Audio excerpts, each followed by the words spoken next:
Hello, my name is Leonard and ang plano ko is maglakbay sa Pilipinas habang gumagawa ng sasakyan kasama ng aking team. So, ito nga pala ang aking team. This time, papunta kami ng Zamboanga para bumili ng junk na sasakyan. Then, gagawin at yan ang gagamitin namin pang ikot ng buong Mindanao. So, samahan nyo kami sa aming journey kung ano mangyayari? Malay natin. Alright, so sa part na to, nakarating na kami ng Zamboanga. Ayan ang Zamboanga Airport. So, let's the journey begin. Alright.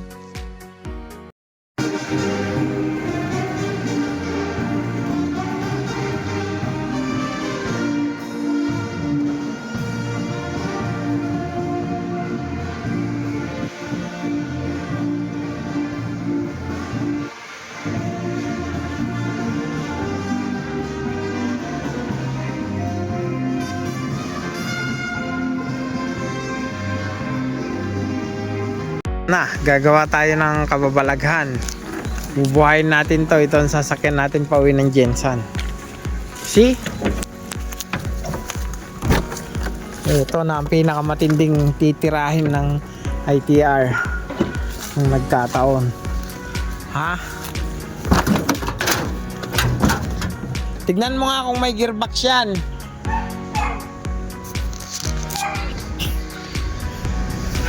Ito na ang pinakamalupit. Bubuhayin at dadalhin. Yay!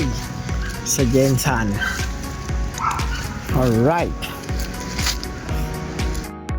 So, ito pa nga pala yung status nito. Medyo 10 years siyang na-stock.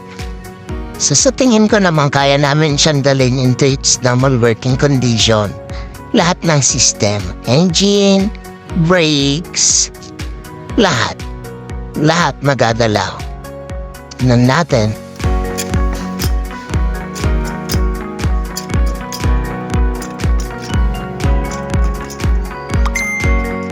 So there you go. May tumubo ng halaman. Big Sir Carl.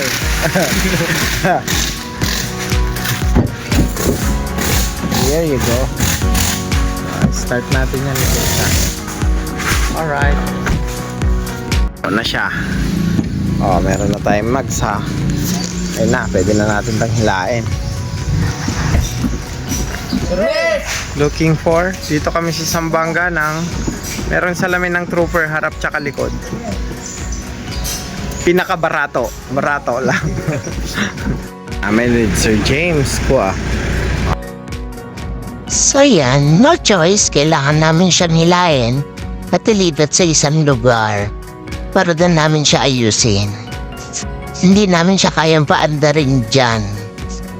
Kung saan siya na-stuck. Pulang kami sa tools. So, hilain na namin siya para maiuwi. Alright.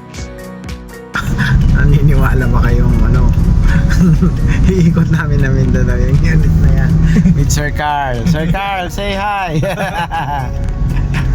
Maniniwala ba kayo? Tignan na lang natin, bahala na. Kami hindi na rin yata kami naniniwala. Battery.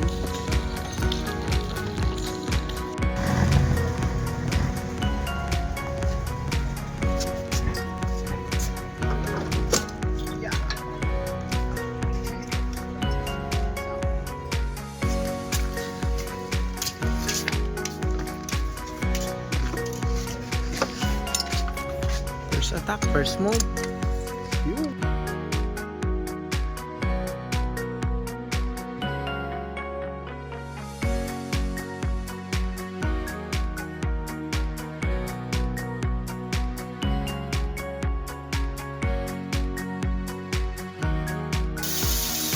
Tanggalin mo na ang mga niya, Ben.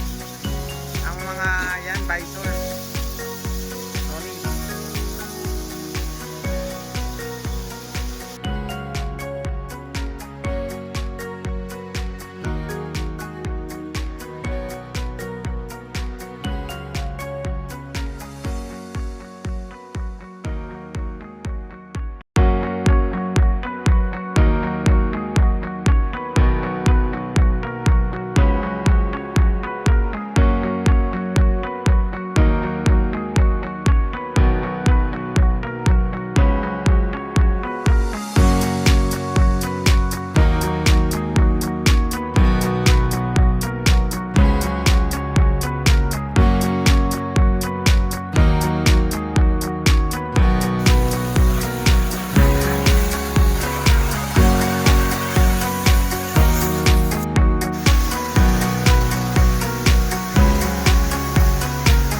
Ito, konting ayos lang to. Konting linis lang ng salamin. Yan ang salamin, linis lang yan. Binaril, in-RPG oh. Boy. Buhay oh. Buhay driver, nabutas na yung ano. Oh. Sharp nails. Ano? Preparation tayo sa common rail. Oh, yan na. No, kailangan pala namin alisin yung cylinder head kasi sa pagkaka-stack niya, ayaw na magalawan yung mga valve. Nag-stack up na rin. At the same time, may mga nawawala tong parts like injectors. Yan, marami nawawalang parts yan.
So pagkatapos ng palitan ng mga valve, lahat ng valve, nagkandak ng valve lapping and valve clearance.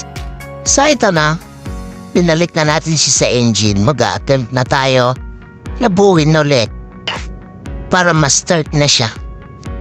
Okay. Injector on, timing belt on. Kunti na lang. Clutch on. Kunti na lang. Ingatan niyo yung salamin ha, baka magasgas. Oh, nagasgas na nga. Papunas lang yan. Punas lang yung kailangan yan. Kaya pwede pa yan. One eternity later. Ayos, perfect na. Yung 10 years na nakabalagbag.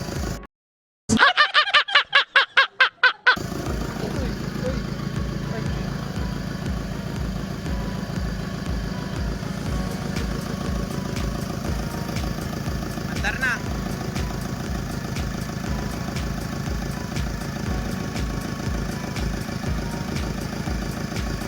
Alright. Radolf. Okay na yung 10 years na ano, nakabalagbag. Okay na. Maandar na.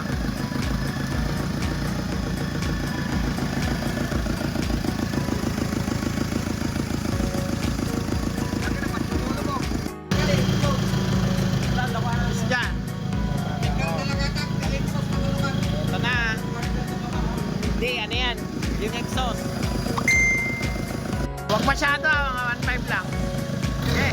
Ngayon, pagkatapos ng mahabang araw, napaandar na rin sa wakas. So, standby for part 2 nitong journey. Ano lang yan. Lilinisin natin, naayusin natin para safe na siya sa kalsada para makapag-ikot na tayo ng Mindanao. Okay.